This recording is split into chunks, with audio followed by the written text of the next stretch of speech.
Welcome to the Circuit of Success. I'm your host, Brett Gilliland, and today I've got Kristen Holmes with me, the VP of Performance Science at Woop. Woop. It's awesome to have you. How are you today? I'm doing great. Thank you so Awesome. much. Sorry for the technical difficulties we had there, but we're at it, you know. Yeah, if that's all we have to be challenged with today, we're doing all right. That's right. You're exactly right. Well, you have an amazing resume, and I'm going to read just a little bit of this stuff just so our listeners get a little gist of who you are. But I think it's really cool going back even to even before this. But what I have here in college, you were a 3-time All-American, 2-time Big Ten Athlete of the Year at the University of Iowa. Makes my cousin Brad happy. He said, I sent him this morning. He said, you finally got some talent on there, University of but competing in both field hockey and basketball, a 2021 University of Iowa Hall of Fame inductee, 7-year member of the U.S. national field hockey team, one of the most successful coaches in Ivy League history, 12 league titles in 13 seasons, and a national championship at Princeton. You have an MIT Sloan Artificial Intelligence certificate, an MA from Psychology and Sports Performance, and Bachelor's of Political Science from Iowa. You are a PhD candidate, and you're just serving the world. It's amazing what you are doing. So thanks for being with us. My question for you, Kristen, if you can, we're going to start off kind of a big, wide question, is what has helped make you the woman you are today? Oh, I think probably being really introspective about the things that I care about and what I want to think about, how I want to apply my attention, and just ensuring that I'm creating outlets for those things. Yeah. So I think and then, from a micro perspective, just ensuring that those things that I say I care about, my behaviors are laddering up to that. And I think that for me, that has just been a very simple framework. I think from a very young age that I've just tried to apply consistently.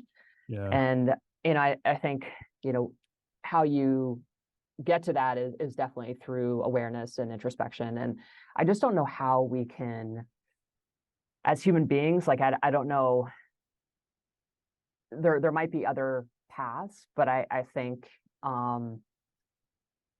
taking the time to really understand how we want to apply our effort and the things that we want to think about is just like such a core stepping stone to like leading a flourishing kind of happy life. Yeah.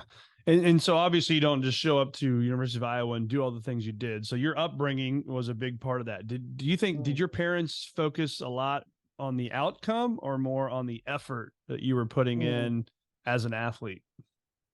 Yeah. I mean, I think you're alluding to process versus outcome. And as a coach, this is something that I think I thought about a ton as a coach and as an athlete. And, I would say that because there's real nervous system implications to each, which we can certainly talk about. But I would say my parents were really just like let me do my thing.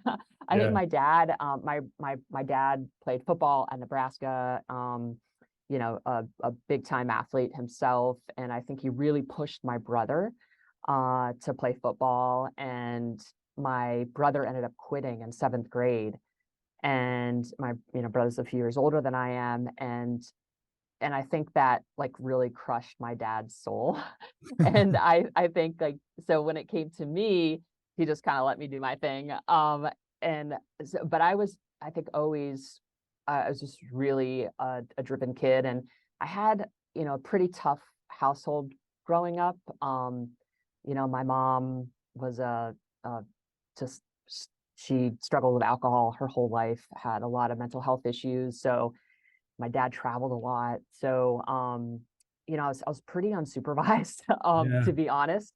And, I found team sports as just an unbelievable home, where I could be with other folks and, other kids, your outlet. and, coaches. Yeah, it was really like my outlet. And so I was always, on as many teams as I could, that would take me, and that I could I could, walk to, or, find rides to. And yeah, so I think for me, my I don't know that my parents really kind of had a lot of influence in terms of process versus outcome.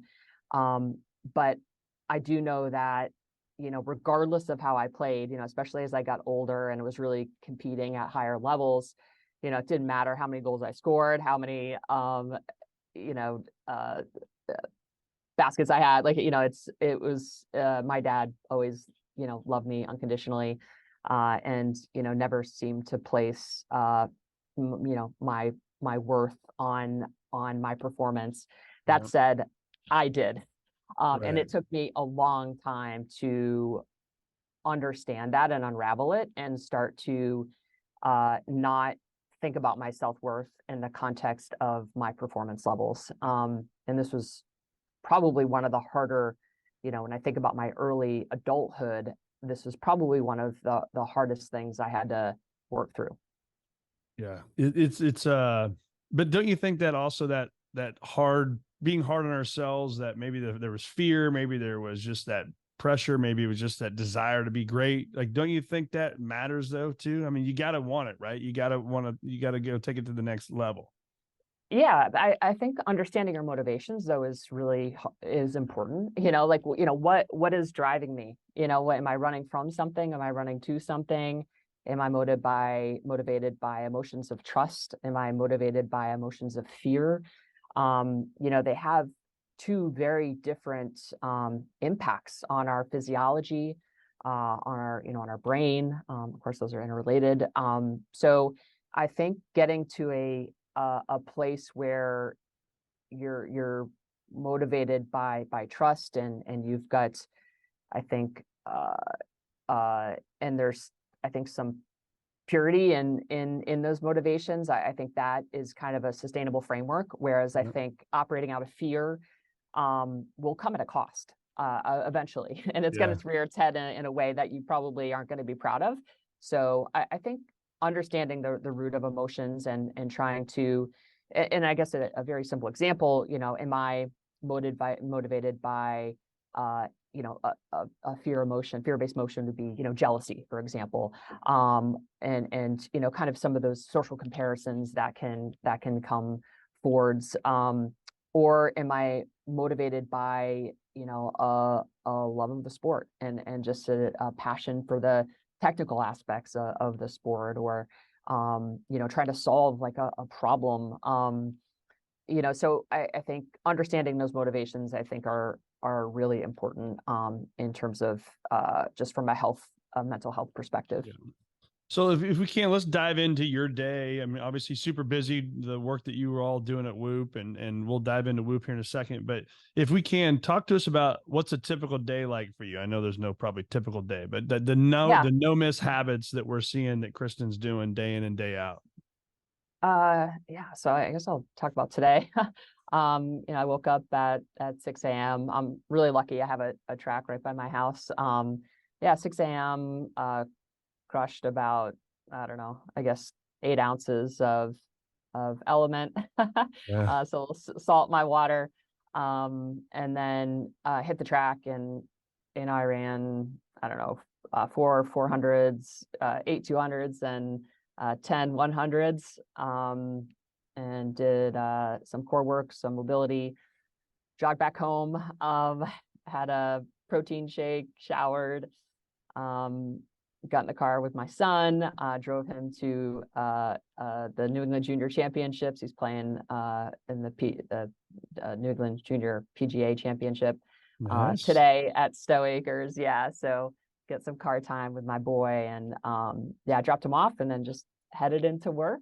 So I work in Boston, and yeah, I think one of the things that I'm working on, as we kind of are back in the office, is just thinking about my movement throughout the day. I might have crushed a workout this morning, but that sedentary behavior is like crushing on health, and there's more research Yeah. kind of coming around there. So yeah, just making sure that I'm using my standing desk and moving around the office enough throughout the day. But yeah, we'll get to think about all sorts of cool problems today. I'm going to give a little lecture to the data science team on physiology, so I'm kind of pumped for that.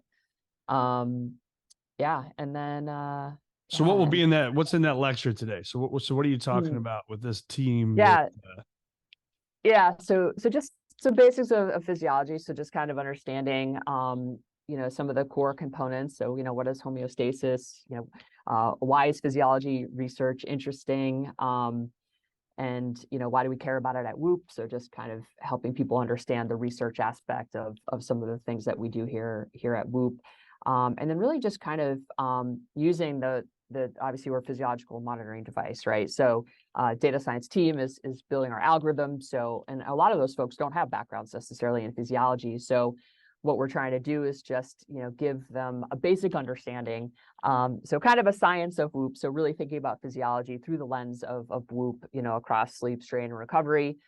So they can kind of understand, all right, how do certain behaviors drive, your internal status. So your ability to kind of maintain homeostasis or adapt to stimulus. There are definitely, behaviors that we're driving people towards that will help them be able to adapt to stress in a more functional way.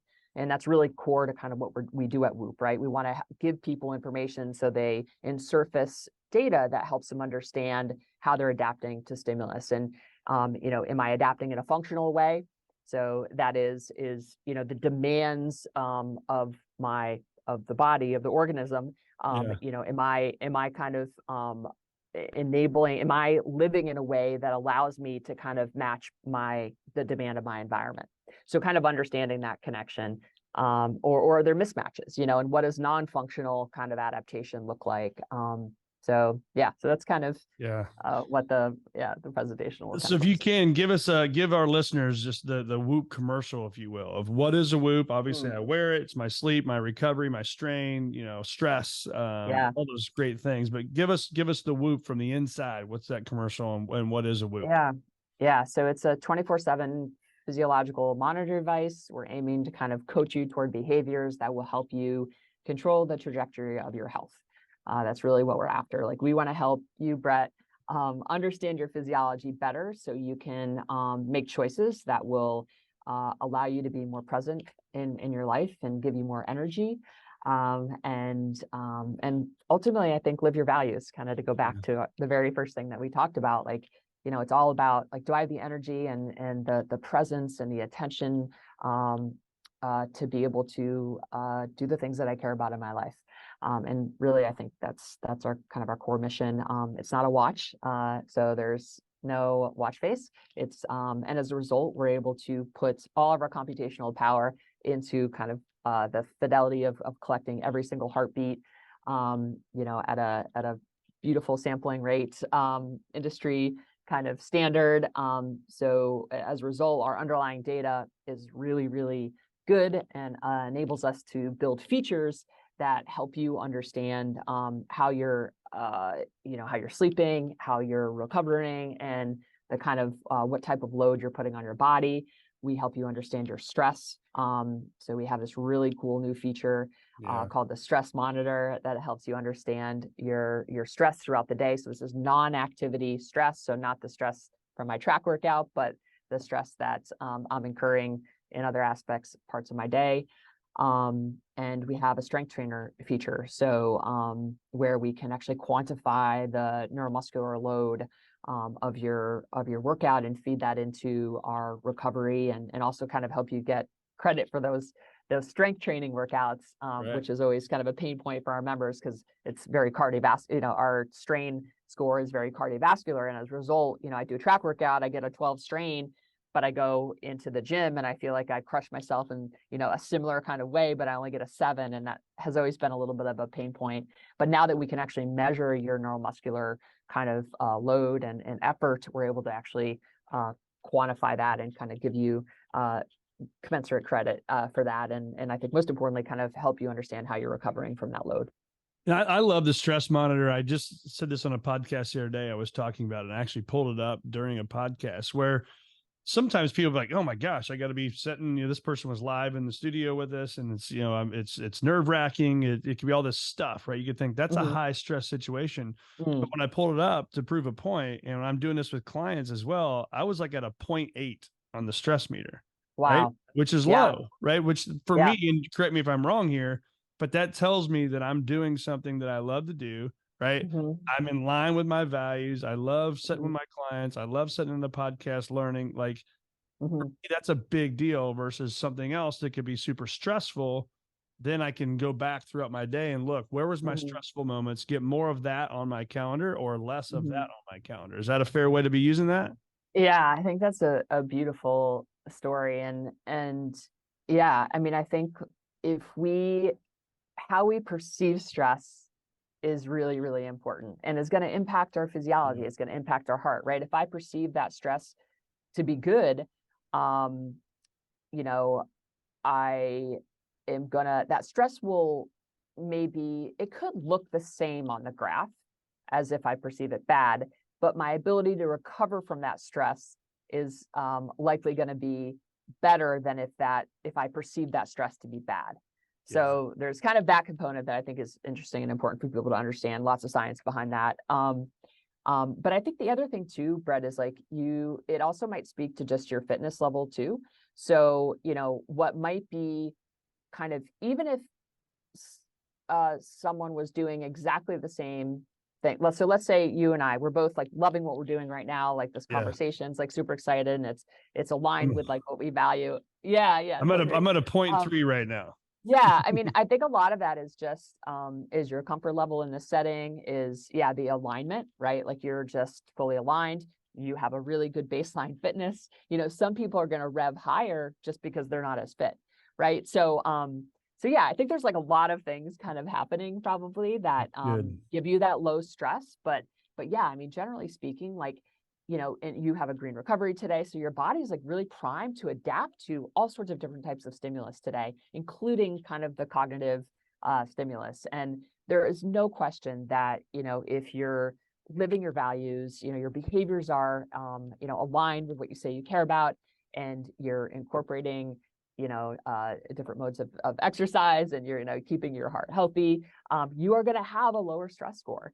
And the other thing that we see correlate with kind of your daytime stress is how you sleep at night.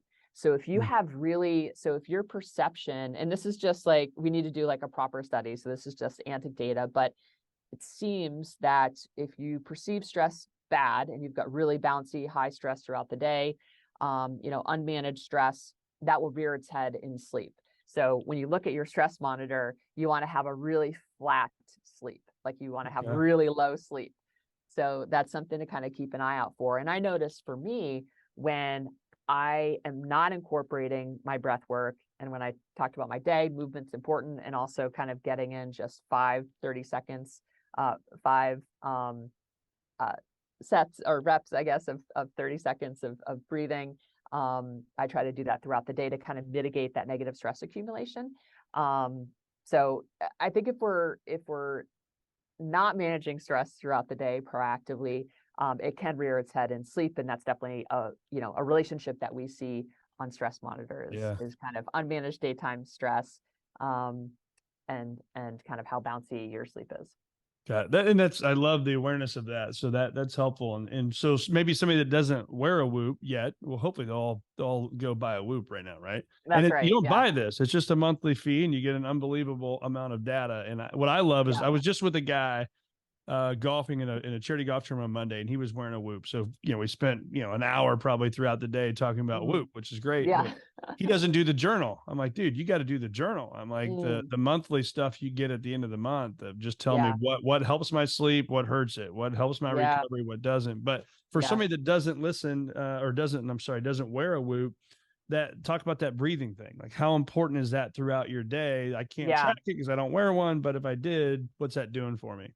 Yeah. It's such a I suppose simple intervention. And I think that what's really powerful about our breath is it's always with us, and we Yeah. can kind of be, make conscious choices of around how we breathe for the most part. I think we want to try to nasal breathe as often as possible. So if you kind of notice yourself walking around with your mouth open and you're not talking or eating, close your mouth.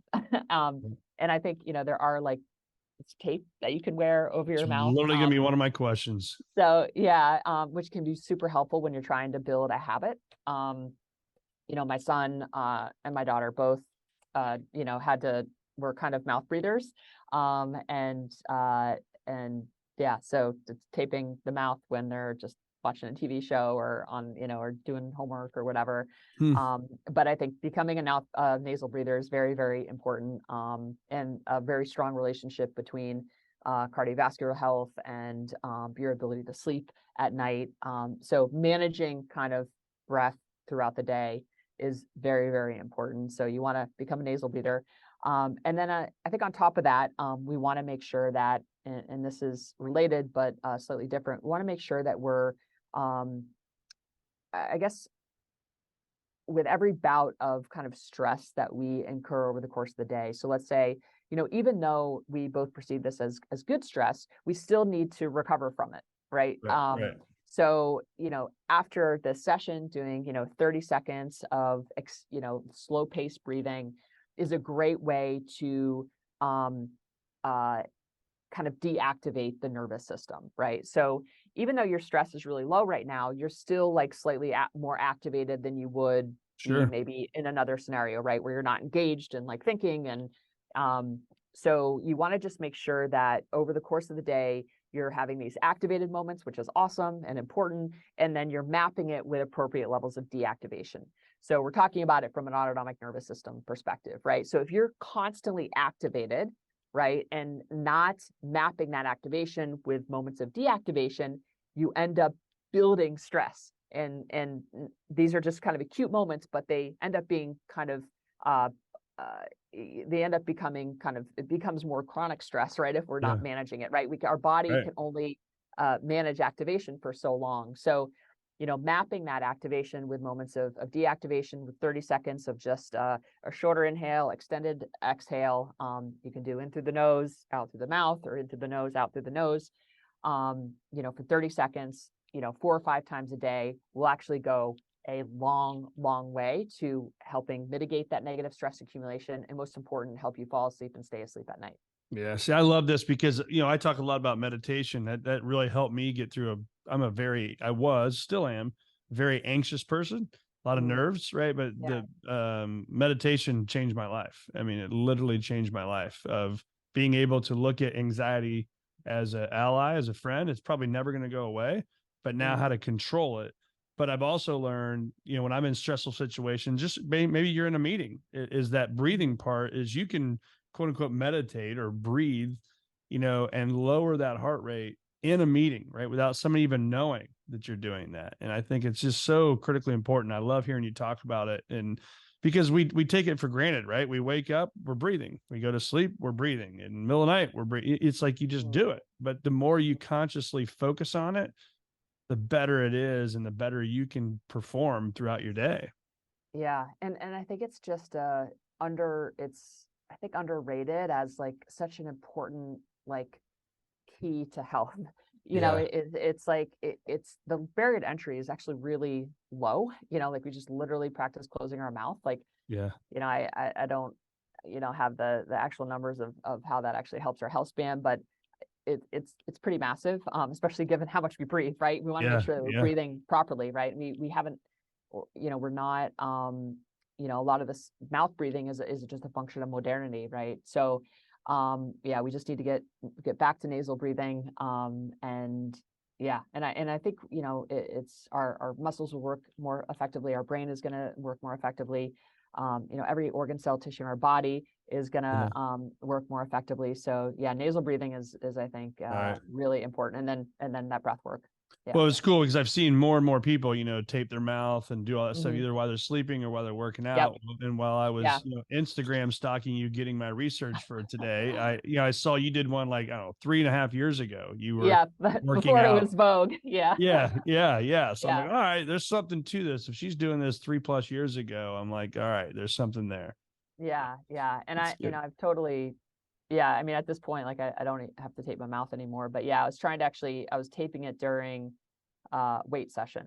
So where I really struggle to kind of keep my mouth closed. Yeah.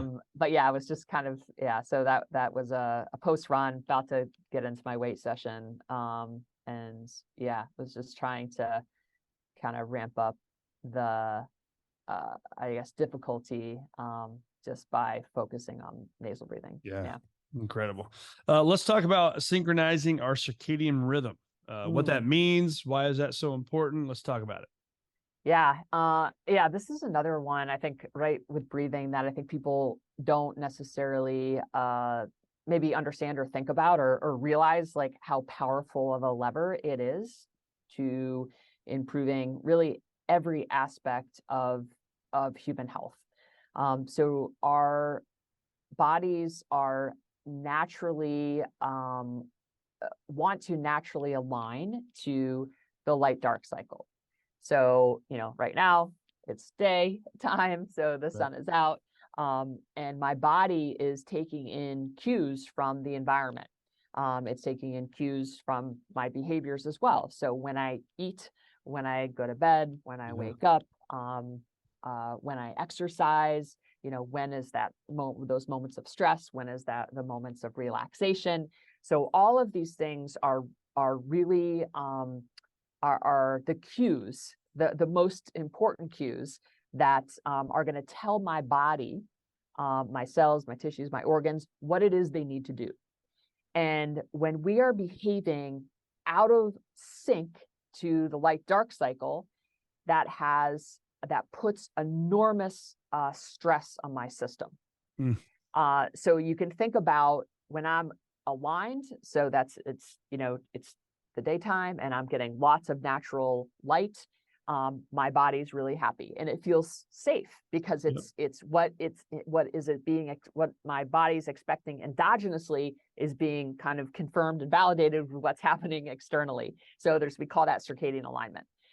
When I am awake, for example, when my body thinks it should be sleeping, that puts huge amounts of stress on my body. And as a result, my body feels unsafe. And when your body feels unsafe, it activates the sympathetic branch of the nervous system. So think cortisol, adrenaline, right? And we need that activation in certain moments during the day, but we don't want it during the night when we should be sleeping.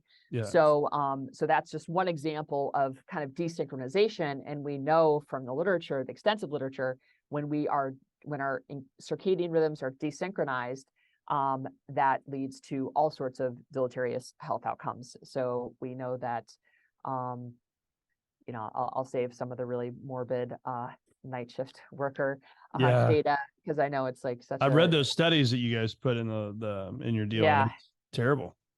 It's really tough. And, there's other levers that I think that people can kind of pull to offset some of those negative effects of being awake during, the biological night.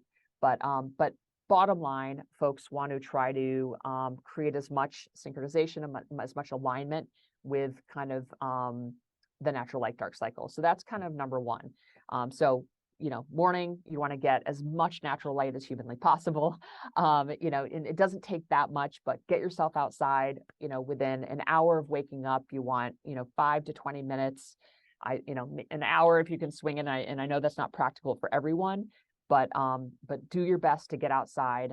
That's going to set off just a cascade of I guess information that to your cells and your tissues and organs that are going to tell them what it is that they need to do, that it's time to be awake. This is really important information to kind of keep you healthy. The next piece, the next circadian kind of lever is when the sun goes down, you want to restrict light. I think it's important for folks to understand that we actually haven't adapted as a species to blue light after the sun goes down. Again, we think about it, if our anchor principle is about, all right, helping my body feel safe. This is a core component. When I am exposing myself to a lot of bright artificial light after the sun goes down, again, my body doesn't feel safe. I don't end up producing melatonin, which is the kind of hormone of darkness. And melatonin only gets released when there is darkness. So if I am exposing myself to huge amounts of artificial light, it's going to be really hard to fall asleep. And melatonin isn't just about making me fall asleep. It has neuroprotective effects. Melatonin reduces cancer proneness. It has just a wide ranging impact on our kind of health, and when we're depriving ourselves of that, we're that will come at a huge cost. So light and managing light is kind of the number one, I think, circadian behavior. The second piece of information that our body is trying to align to is when you're eating your meals. You want to try to eat all your calories when the sun is up, ideally. That is when our body is most primed to metabolize food, and that is when it's expecting to have to digest food. When you eat outside of the of daylight hours, again, that it's metabolically, it's very expensive. Your body has to work, exponentially harder to metabolize that food, because it's not interested in digesting food. It's interested in deactivating and resting. Yep. And we see at population levels data on Woop, when folks report that they're eating food within 2 hours of bed, we see huge negative impacts on sleep. So their ability to drop into deeper stages of sleep. We see negative impact on recovery, markers of recovery, so heart rate and resting heart rate, respiratory rate. So time restricted eating is what we kind of call it consolidating, and time restricted eating is different than fasting. Fasting has a caloric restriction component. This is really just consolidating all of your calories within a window of time, 8, 10, 12 hours, ideally when the sun is up. Yeah. So that's like the second lever that's like really critical. And then the final lever that I'll note is just, going to bed and waking up at consistent times. And what will enable you to do that is restricting light after the sun goes down and seeing light first thing when you wake up.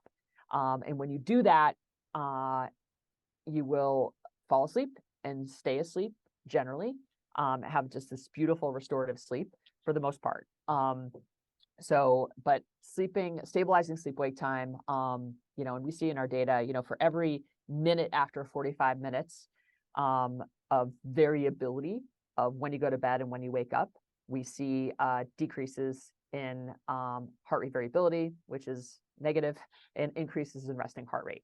So you want to try to keep that window of variability as narrow as possible in terms of when you can wake up and when you go to bed. You don't want to have you don't want it to be, an hour, 2 hours, 3 hours. You want to try to keep that band as narrow as possible. Yeah. It's so I'm on the insights on the Woop tab or the Woop app, and it's funny. So a couple of them I want to go through. So to confirm what you're saying there, obviously you're much smarter than I am and you don't need my confirmation, but my consistent wake time is 8% added to my recovery, and my consistent bedtime is 5%. So those may not sound like a big deal to people, but 5 and 8% is a big number, right? That's clinically significant. Yes. Yeah. Those are huge changes. Yeah. And then the other one, and this is one of the biggest helpers for me, and you guys do that nice little push notification, like telling me, hey, Brett, go to bed, and so sometimes I'm like, shut up, Woop. I don't want to hear it. I know I need to go to bed. Right. I know. But the sleep performance, right? One more show. Yeah, 75% plus sleep performance was 7%. So that's controllable. Control the controllables, right? So now I know if I just put myself to bed like you would a child, I'm gonna be better off tomorrow, And so the one that I'm fascinated by all the time is a device in bed. I give myself some time, not every night, but sometimes 10 to 20% or 10 to 20 minutes of time with my phone, maybe just brainlessly scroll or whatever. I have a 4% better recovery when I get my device versus not having my device. That one's weird to me. Now I'm usually wearing blue light blocking glasses, so I don't know if that is offsetting it. I don't know, but it's weird. It for sure is. Yeah. So I think if we're wearing blue light blocking glasses, the lights generally are kind of dim, and we've got, on the phone, we've got the the filters on. Yep. That will definitely, no question that I would say that I don't know if it mitigates the impact entirely, but as long as you're falling asleep not having a hard time falling asleep and you're staying asleep, oftentimes we'll fall asleep, but then we'll end up with fragmented sleep. So I would look at your sleep quality on the days where Okay. because sleep performance is more of just a function. You said that it's related. It says it improves sleep performance. What was the metric that it improved? It let's go back to it. Performed positive impact, accounting of the 4% impact on my recovery. On recovery. Okay. Yeah. All right. So yeah, so it'd be interesting to see kind of how it might impact the quality of your sleep, because we know that, but then these are correlations, right? It's not causation. So I just keep that in mind.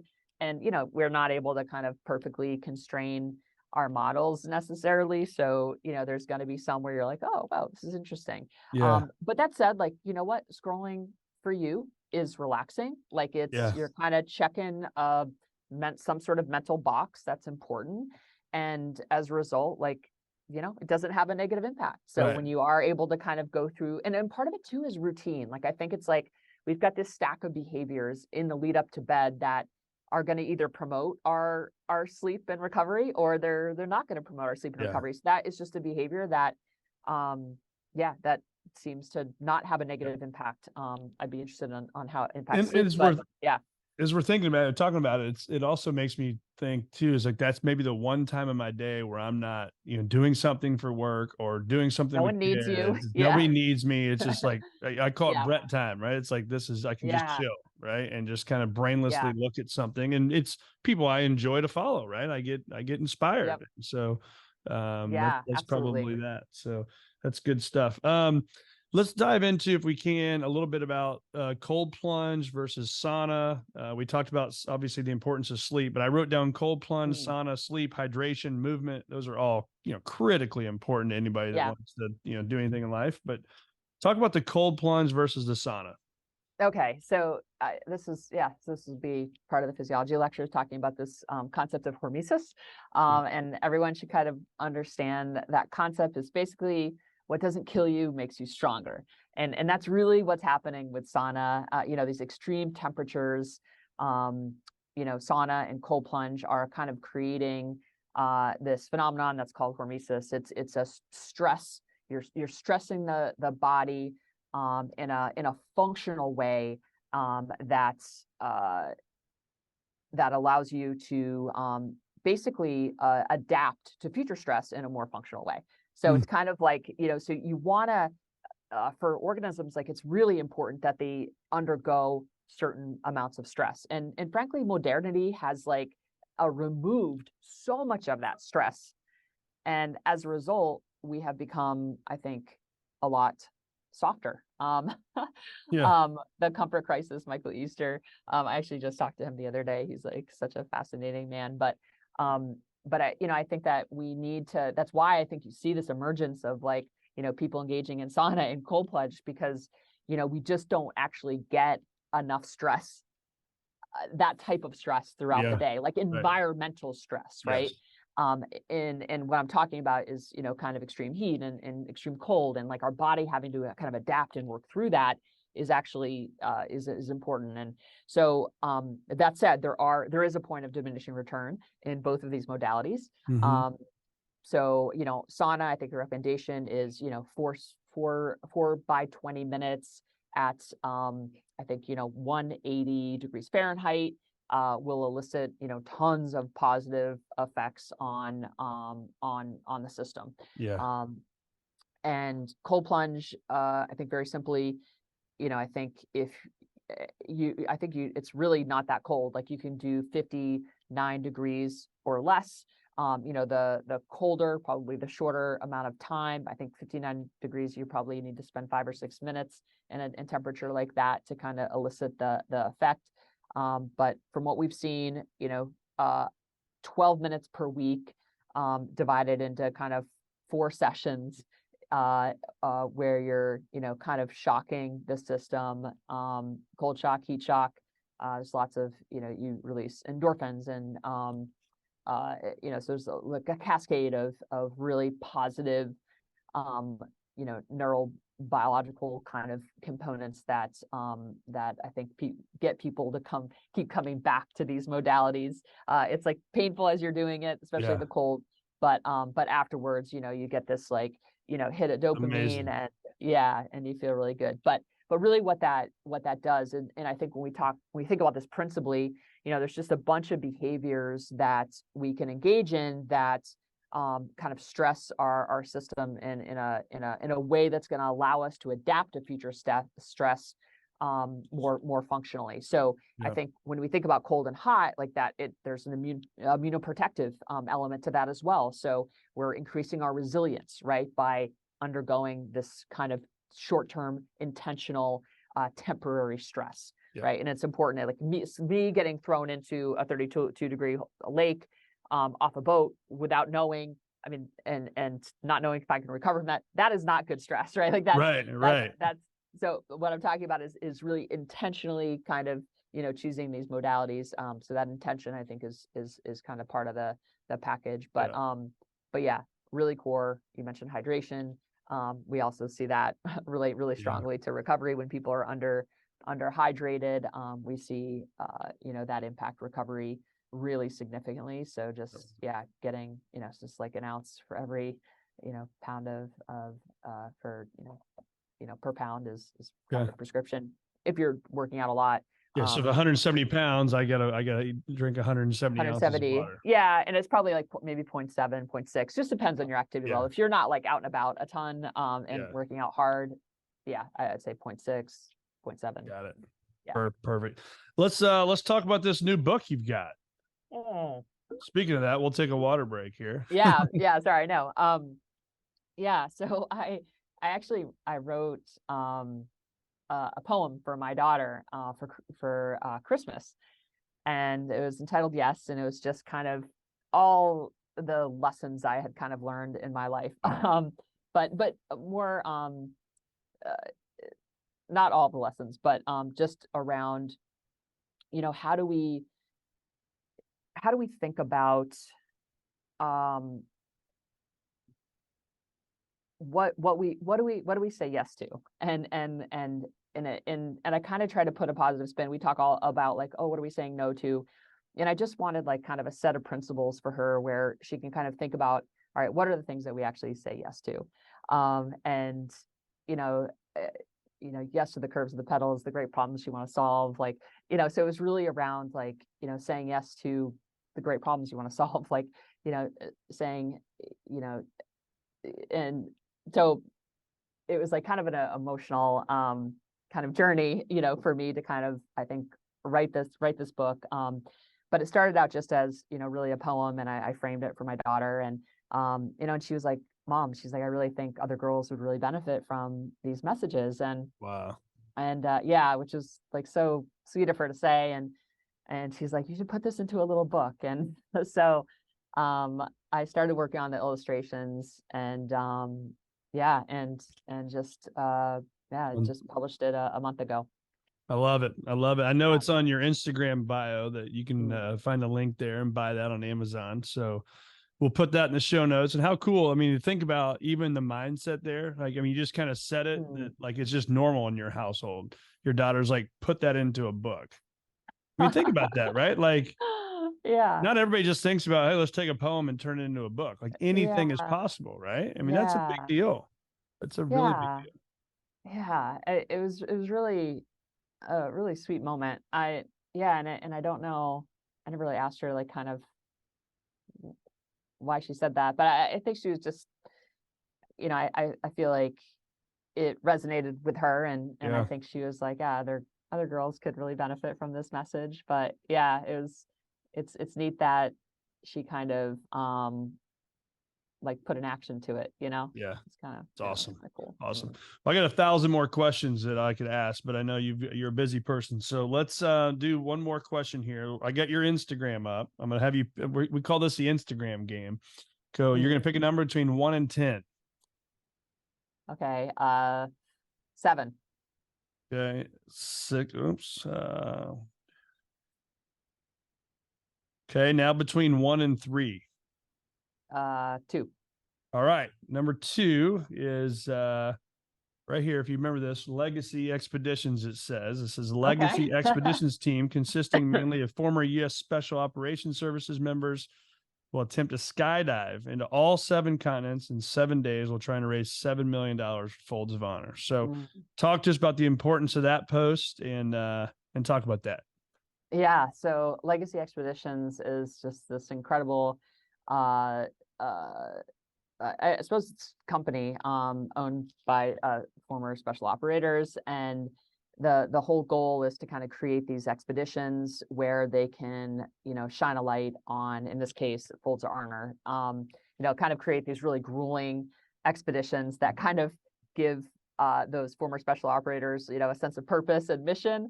So kind of doing hard things is kind of what they are kind of trained to do, and when they separate um, from their whatever armed force they were kind of serving, sometimes that can be really hard. So there's kind of a component of kind of doing something hard with a team.